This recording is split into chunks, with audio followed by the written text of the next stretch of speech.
Thank you very much for three very interesting papers, stimulating papers. I'm going to beg our chair's indulgence. Since we started late, we still get our full time, yeah? Okay. All right, so we'll take three questions. Please keep them short. Please don't act like the IMF. Share your time equally. Okay. Yeah, I'm Sumangala from Ideas. It's an observation come question for any of you, actually. In a certain sense, nothing seems to have changed from what was being discussed in the 90s in terms of, the impact of structural adjustment and stabilization and so on. But the two things that are really striking are, there were several countries in Africa which were food surplus before structural adjustment was imposed. And similarly, what used to be celebrated about Sri Lanka were the high human development indicators, which really made Sri Lanka stand out, right? And these, what's happened in the most recent period seems to have really challenged these fundamental, strengths that one used to talk about as far as these economies were concerned. So is there any discussion at all in policy circles regarding some of these and the relationship to debt? Okay. One here and then Larry. Question is for everybody is more of a, it's a question, but, particularly you, Aylan, we're talking about the club of that, and I was thinking, but that's for all the idea of a strategy, a political economy, how you deal with those things. And I was thinking, a lot of the issues, for example, in the 80s, we didn't have a club in the 80s, and there was good reasons to have a club back then, and it was very cohesive. Practically all the Latin American countries were in that. It was very similar. There was an idea floated by the Brazilian government back then that was completely destroyed, and they got us one by one with the Brady and opened us up. So those things sort of are important. So I think issues of who holds the debt. And I know that China, you said something, I think, about China holding the debt. I don't know who holds the Zambian debt or Ghana. We're talking here 3 countries that did default. I think that's an important thing. So if it's in the hands of the IFIs, then we're in trouble. The other, the positive side, I think, of to some extent, is that back then when they forced a solution one by one, it was Washington consensus. And I think there is less stomach these days for, even if it's still strong and going, there is less stomach for that. So the question is basically, so how do you think about ways that unify, this, what are the things that unify? And I'm sorry to say that I don't see much. Okay. And then Larry here.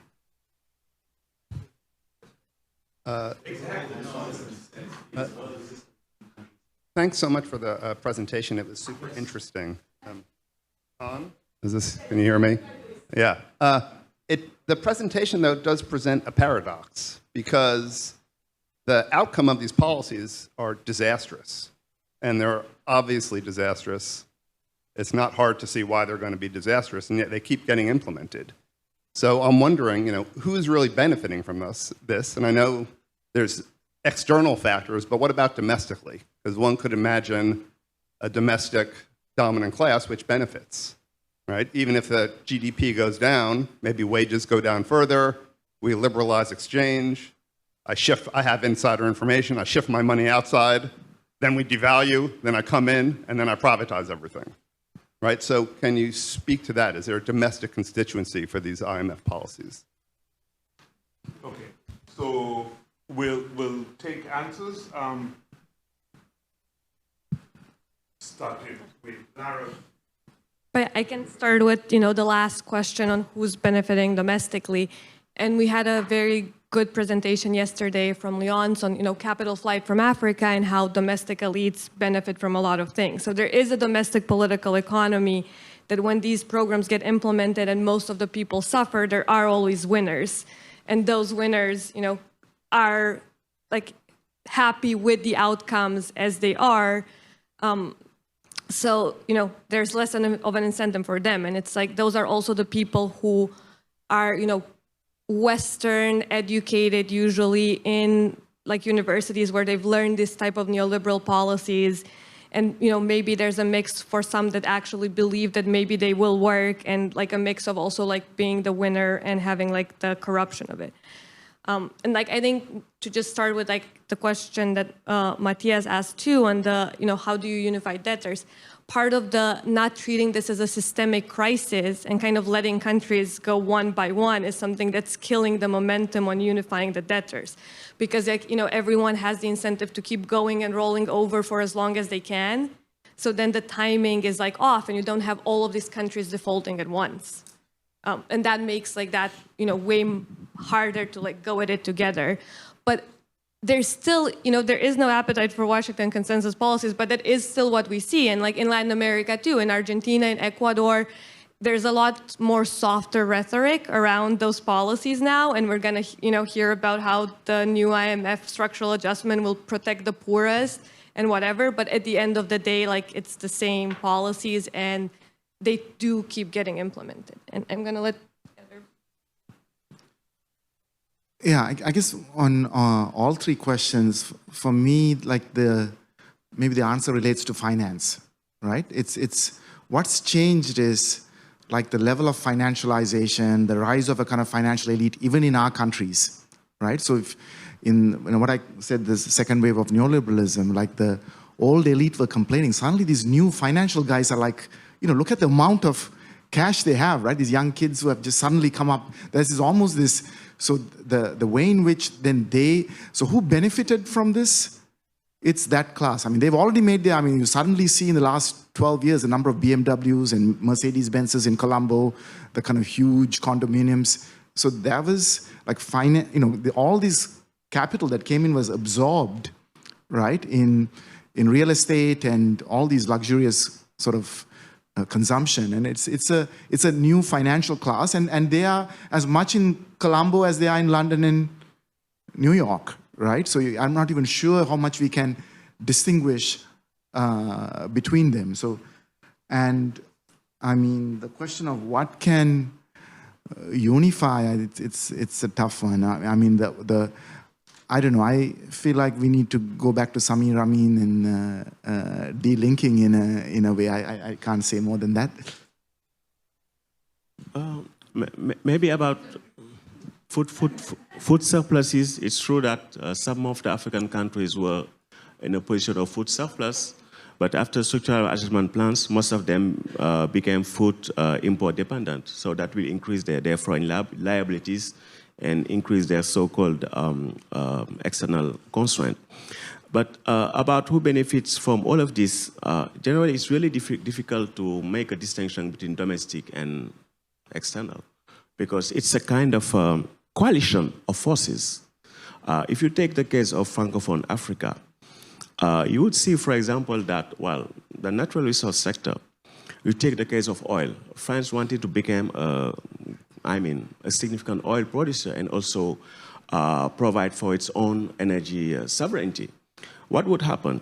They would install people there, presidents, that would say for 4 decades until their death. They would provide for their military security, and for each barrel of oil, they would have a percentage, the president. Before signing the contracts, they would have, also some kind of money shared with them. And also, if they need loans for the developmental purpose, they would be given the loans. And that's how it worked. And before, let's say, the 1990s, if the country, in fact, the companies used bribery that was somehow legal in the French, they could declare that to the French Ministry of Finance. All of this was legal because we know all of that after a trial, you see. So that's how it works. You have a coalition of forces. When it comes to debt cancellation, the French have something very interesting called the C2D, contracts for deleveraging and development. The thing is to say, we are going to cancel your debt owed to France. But in fact, you have to pay all the debt. If it is 1 billion, let's say euro, you pay all the 1 billion euro. After what will happen? They will say, we'll come up to finance infrastructure project. But who will implement this infrastructure project? The French companies. So that means it's a way of providing subsidy to the French, companies via this, the debt owed by developing countries. So you have a coalition every time. Matthias' question was, who holds the African debt? It's roughly 35% bondholders, 30% IFIs, the rest spread between bilateral, Paris Club bilaterals and China. The China holding the relatively smaller. What unifies the resistance? The president of the African Development Bank very recently made a remark, a very surprising remark. He said that it were time for African governments to shift away from borrowing from private capital markets and in foreign exchange and build their domestic capital markets to increase reliance on local currency debt and to manage their central banks much better to enable money creation from the central bank. Very surprising. He's known to be a rather conservative guy, but I think it comes from experience. Nothing unifies now, but there's a potential, therefore, to unify, in the case of Africa, a narrative about the role of private capital in development. It will take some work to create that narrative and to start shifting mentalities, even from among the African elite. It took a bit of time to shift the narrative that industrial policy is not bad and that they should start to look at the way to revitalize even some import substitution, industrialization, and import substitution agriculture as a pathway to reducing dependence and improving technology infusion. That's become an increasingly widespread narrative about the African economic transformation agenda. So in relation to finance, we need a new narrative about the relative benefits of domestic borrowing in domestic currency and depending on foreign capital of any sort. Once that narrative starts to infuse, we may have something that unifies. Who benefits? I think Ndongo's response is right. But if you look at historically since the 1980s, 1990s, when structural adjustment began to take hold on the continent, the coalition of beneficiaries and the character of benefits have changed a bit. In the early stages of economic restructuring, the main purpose or the main result was decapitalization of the continent. Basically, the transfer of its assets to foreign owners. The privatization of mineral resources, the privatization of even, things like water and so on. Those were real assets. And multinational companies in these sectors benefited the most. And the domestic elite, political elite, benefited only through kickbacks because there is no evidence of a major holding of national assets, like natural resource assets, by domestic elite political or business-wise. So basically, it was kickbacks in exchange for asset grabs. That was the first phase. The second phase, when the adjustment process went into the services sector, a different set of actors benefited. This is when financialization, as Ahilan meant, started to become the means by which financial services and financial capital owners started to be the main beneficiaries of the adjustment processes. So the insurance companies, the banking companies, and even in those, the domestic political elite benefited from kickbacks and also the space to set up their own banks and insurance companies, but remain minor beneficiaries compared to international, transnational capital. So this coalition of beneficiaries shift with any different phases of adjustment. Now, I think the last set of assets to be grabbed is land.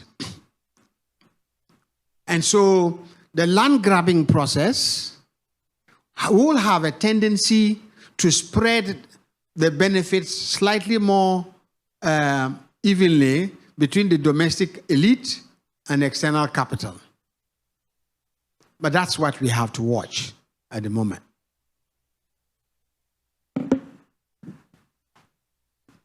Okay, we're going to take the 4 questions I have right at the back, here, here, and here, okay?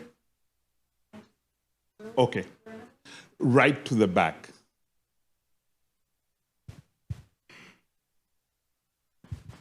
Yeah, hi, I'm Farva Sial from SOAS. Great panel, thanks for all your presentations. I actually had the first question to all of you, which has already been answered, which was about, getting your house in order, because a mainstream view is that all these countries are undergoing such deep distress. You mentioned Helen 17 episodes with the IMF, and in Pakistan is 23, right? So the number keeps going up and up. And the question is, why don't you get your house in order from mainstream economics, right? If it's happening, why don't you learn? And I guess the centrality of the presentations today was about the overarching debt conditions, especially with Laura's presentation. So I'll just go to the second point, which is, Helen, one of the things that's happened in Sri Lanka is that it's emerged as a poster child for the post-COVID restructuring, in the sense that commercial banks are more empowered more than ever, right? So this idea of global South economies moving from a bank-based system to more capital-based system is what Sri Lanka presents today. So what does that mean for the broader sector, for SMEs, for broader restructuring when commercial banks are in power? And also, what does that mean for countries undergoing similar transformations? Thanks. And then over here.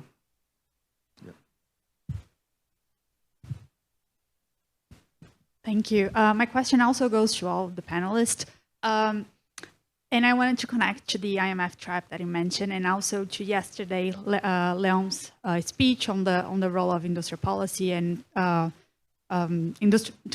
domestic transformation, right? So what we see now, when you read, for instance, IMF Article 4, they usually acknowledge that several countries, they have, dependency of imports, vulnerabilities because of, lack of production, domestic production. But when it comes to the policy recommendation, this diagnosis of the need to overcome the domestic vulnerabilities does not match, right? Because it's more austerity, and there is no conversation about the need of domestic transformation to actually overcome the need of borrowing from IMF and over again. So not only I see this cycle of the climate, as Lara mentioned, climate and debt cycle, but it seems to be a cycle where your domestic economy is not, well, is not developed.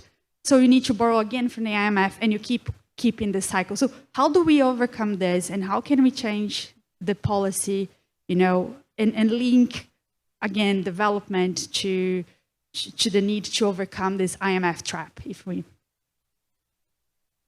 In the back, behind Hassan.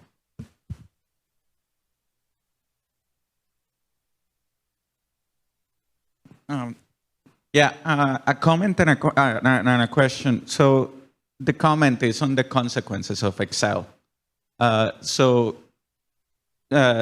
showed the consequences of the Greek program, and one thing that is behind all of that story was that the initial decision not to restructure Greek debt in 2010 was based on a projection of a sharp economic recovery of Greece based on a growth of exports of 60% over three years. So to be clear about that, first there was a decision not to restructure the debt because of the political economic consequences of that for Europe. And then that was justified using this sort of figures. And then the human tragedy that we see in Greece today is a direct result of that. The sad part is that this thing keeps happening over and over again. And the latest example is Sri Lanka. If you look at the program designed for Sri Lanka, it's based on the assumption that the revenues of the government are going to increase from 8 to 15% of GDP in 3 years. Like, nobody that has worked with taxes will tell you that that can be achieved anywhere in the world. So the seeds of failure are already planted there for a similar type of tragedy. Now, the question I have a question for Lara on the data that you use for the climate projection. So if you could talk a little bit about that part. Thank you. Okay. Then Hassan, yeah. Hassan Jomert from Trinity College, Hartford. So my question is about Sri Lankan experience, and we know that, as Daniel also showed and many others also have discussed, the IMF has, over-optimism about many of its projections, right? So in your case, basically, the IMF is trying to push for a sort of story to be able to tackle with inflation, and then they are using inflation as an excuse, right? But we know that when it comes to inflation, fighting strategy, exchange rates are playing very important roles. So then you highlighted the fact that Sri Lanka accepted the depreciation of its currency, but it is going against the idea that to be able to control the inflation, you need to accept a sort of real exchange appreciation or stabilization of your exchange rate. Then how could Sri Lanka basically stabilize its exchange rate based on your picture, and whether the IMF is having a sort of discussion about this, because it seems that is the key for one of the keys for the IMF programs. Okay.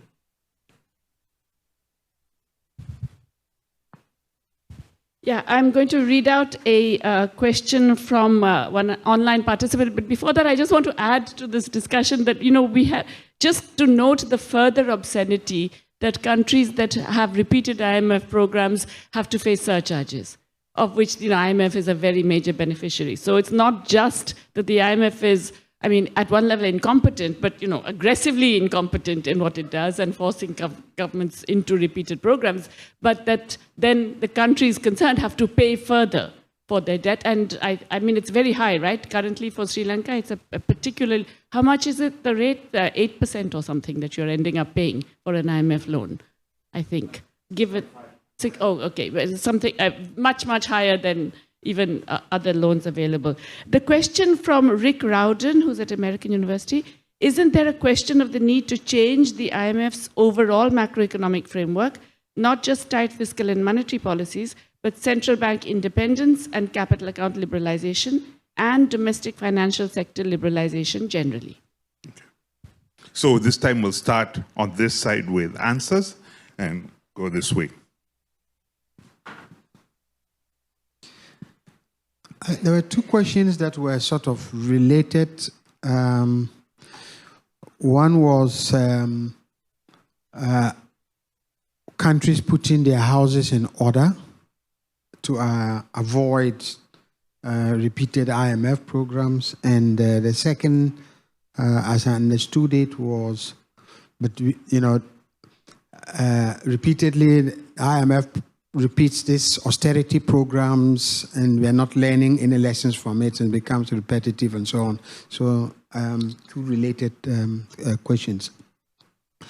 I think yesterday there was a discussion about whether or not there are prospects for industrialization in Africa, and whether what the realistic pathways for increasing employment was not in the services sector. That was a very interesting discussion. I think I deliberately said I chose to say something about agriculture, not as deeply as I should, but mainly to make the point that the biggest vulnerability for most African countries lies in its dependence on primary commodity exports, the lack of diversity in its economy, meaning no industrial development at all, very limited, and therefore the biggest challenge of putting a house in order is to diversify the economy and to increase productivity generally. And the only pathways for most African countries is agriculture. And agriculture is a productive sector. You can have industrialized agriculture. It's a pathways for industrializing different parts of the economy. The failure to put agriculture in order, increase agricultural productivity and processing, underlies the continuous dependence on primary commodities for exports. Once you do that, you already have a balance of payment vulnerability with exchange rates going back and forth. You are very dependent on imports. Therefore, it's a continuous process. It doesn't matter how much adjustment you make, you are back to the same when commodity prices decline, one way or the other. So, and then secondly, the absence of other sources of financing development means that you are back, and the country is now being groomed in the private capital markets, means that they are open to extreme austerity measures in the hope of getting back to the bond market, private capital market. That becomes a cycle. You can't grow. You are still dependent. That vulnerability hasn't been addressed. And therefore, any form of volatilities in the market takes you back to another program. This is why my country has been to the IMF 17 times. Many of them are going many more times. They will go again after all of that. Unless, in my view, that we are able to address two main things: agricultural productivity, industrialization on top of agriculture, and taking back the natural resources. Okay. About putting the house in order, I think that is important for many African countries. And starting by having a good understanding of what is money. Because most of these countries, generally, they subscribe to neoclassical views of money. And this is a true handicap for domestic resource mobilization. For example, if they take the case of Ghana, I interviewed some government officials, people, central bank, etc. And I was shocked by the fact that if you look at the foreign direct investment income that is transferred abroad in Ghana, I mean, it has been significantly higher than debt service, external debt service, between 2000 and 2020. And they tell me, yes, it's true. And generally, this will put downward pressure on our exchange rate. And I tell them, but where this come from? Because we just have access to aggregate data. And you could see, for example, the retail sector in Ghana is dominated by South African capital. And if you ask them, why would South African capital control your retail sector? They will say, because we don't have the money. They don't have the money. Yet they have the money, but they are not using their, monetary and financial possibilities to control their own retail sector. So what will happen is that this is a sector which will increase in its economic size. And so they'll make more profits, and the profits are in domestic currency cities, and generally you have to guarantee them a good exchange rate so that they could, repatriate their profits. And what will happen generally, the central bank will try to, at least in a countries where you have high inflation, to try to increase the interest rates. What will happen? The interest payment on domestic bonds will increase. At one point, this will kind of suffocate public spending, and the state will no longer have the possibility, let's say, to spend in sectors that are responsible for inflation, like, for example, the food sector. And you have all these kind of things which are explained to some extent by a lack of understanding of how money works. So these countries have to get their house in order. The other question is about one of the other questions is about the IMF role. The IMF is an agent of global north interest. Myself, I do not think that the IMF could be reformed. And the IMF is not consistent in its analysis. And you could see that in the case of Francophone Africa. Everywhere else, the IMF would generally say you have to implement fiscal austerity measures and exchange rate adjustment. But in the case of the CFA franc countries, 14 CFA franc countries, the IMF will never advocate exchange rate adjustment, even if the IMF data shows that the currency is overvalued. Overvalued, differently across the CFA franc zone. Because the IMF and the French Treasury are the same entity when it comes to the form of French colonies in Africa. It's the same. So every time you would read, for example, a report in Egypt and a report, let's say, in Cameroon, they will say, oh, it's overvalued, but it's fine because the French Treasury is backing the currency. That's the IMF. You look at Zambia. The IMF published a report 2023 about Zambia. Zambia defaulted on its Eurobond interest payment in 2020. And IMF says in that report, 50 to 90% of the export income coming from copper has not been repatriated. And yet the IMF is doing nothing about that. So that is the IMF. So you could not rely on the IMF to change things. But in the case of Africa, it's really important to look, of course, at the terms and costs of external finance, but we have also to look at the foreign earning capacity nationally controlled. Because if we make progress on that, I think most of the African countries would just not need to issue such level of foreign debt. I think I'm trying to think of the pieces that we haven't covered. And one thing to keep in mind is there are the structural factors in terms of where we are headed, but there's also the contingent geopolitical factors that shape. And for example, when Sri Lanka was heading towards the crisis, almost every major Western power, the message was go to the IMF, right? And then they said, until you restructure your debt, no investment. We haven't restructured our debt. As I mentioned, we are looking at something like 8 billion already in promises. Why? It's a strategic grab for assets when Sri Lanka is in its most vulnerable moment, right? So particularly starting with the energy sector. So it's China versus the US, India, and all of them. So, I had the opportunity to talk to somebody who's, who sits on Sri Lanka's creditor committee. And I said, you're a big power.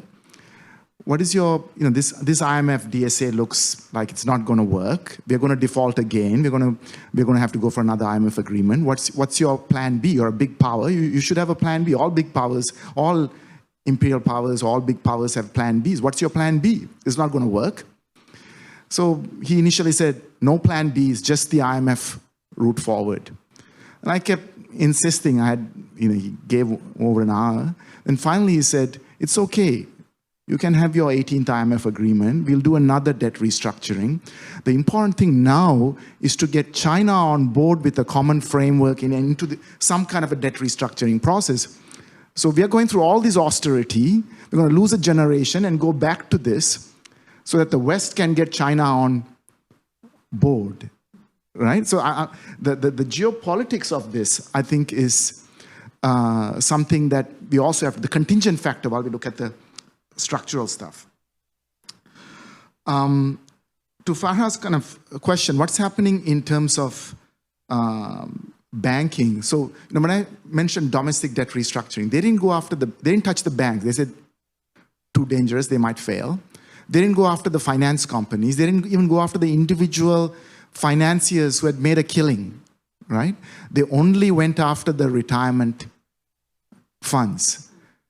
And then what they said in the budget and what they're doing now is that the two major state-owned banks, commercial banks, the People's Bank and the BOC, that they will recapitalize them, but they have to start divesting their shares. Now, you might remember during COVID, what even the World Bank came out and said, we wrote an article in The Wire about this. They said it's actually state banks that are stepping up during the COVID crisis, right? Now, what are they doing? They want to privatize. Sri Lanka had two development banks started in the 1970s. In the 1990s, when we were in trouble, with IMF pressure, both those development banks were made into commercial banks and privatized. So there is, what's going to happen, so how finance and accumulation and how that changes is very much there. In terms of the exchange rate, Hassan, so we devalued from 200 rupees to a dollar to 360. Now, suddenly we are strong. The rupee is 300. So that's the discourse in Sri Lanka. Now, see, we jack up interest rates so high, and now the rupee is getting stronger. We are a strong economy now, so we should be proud of ourselves. I mean, this is the discourse, right? But this is also also because then the idea of we can build up our local capital markets to integrate with. So there is this kind of a thing going on as well. To kind of Marina's question on, how do we get out of the IMF trap? I think two things. One, I think we really have to look at trade, right? The one thing that as we were headed, as our foreign reserves kept dropping, don't touch trade. Don't you dare touch imports. The European Union is now still putting pressure. Remove any import restrictions that you have. What is the IMF saying? What is your path to get import restrictions out? How are we managing? The only reason, not with the IMF, the only reason why Sri Lanka is even able to pay for essentials is by restricting certain imports. But the whole, so with that, I would say, how do we deal with trade in relation to debt restructuring? And the second is, Keynes in the 1930s, of all people, talks about self-sufficiency, right? In that context. But now, self-sufficiency, import substitution, all F words, right? We're not even allowed to say them out in public. I'm not an economist, so I think. You guys will have even more trouble. And finally, on kind of central bank independence, this is how it's being pushed. We have a new Central Bank Act. In 1950, when Sri Lanka gained independence, our central bank was designed by John Exter, who was a Federal Reserve Bank official. And in fact, our first central bank governor was John Exter, right? And he came out and said, you have political sovereignty, now you need monetary sovereignty. And we know where that's gotten us. And again, now the idea is you should have monetary sovereignty, independence of the central bank so that it will be remote controlly run from Washington, I guess. Thank you. Thank you. And I'm going to try and be quick since most questions have been addressed. But just to start with, Jayati brought up surcharges, which, hadn't been brought up before. And with that, one of the absurdities about that policy, too, is how it's assumed that, countries need an incentive to not go to the IMF, as if they, want to go there for fun and keep staying in these repeat programs. And they're also linked to the quota issue, because surcharges go if you borrow above a certain percentage of your quota, and because quotas have not kept up with the size of the economy, also now everyone's loan is exceptional access almost. And just kind of going there and how do you overcome the IMF trap, or why doesn't, the IMF change its macro framework, which is a very good question. And it's so far it hasn't had to change it, because no matter how much it fails, there's no accountability, and the borrowers are trapped in this system where they have nowhere else to go. So if you have, you're not really, it was brought up before that the IMF doesn't really bail you out. It doesn't give you the money you need, but it gives the signal to everyone else that, it's okay to have money going into that country again. So unless there's viable alternatives to that, and until then, the IMF doesn't have the incentive to change. And at that point, when we have those alternatives, that's when, maybe we can hope the IMF will also change the macro frameworks and stop, having this failed policy and have some accountability for something that just, time after time after time just doesn't work. And just to go to Danielle's question on the climate spending needs estimate. So that's something that's extremely hard to estimate, and I think and that's why you're asking. So it's from the Songwei-Stern report, the aggregate number, then disaggregated in terms of % of GDP for the different country groups. And I think the emphasis here is, these are ballpark estimates, but it's important to kind of see, as a rough scale, how much is going there.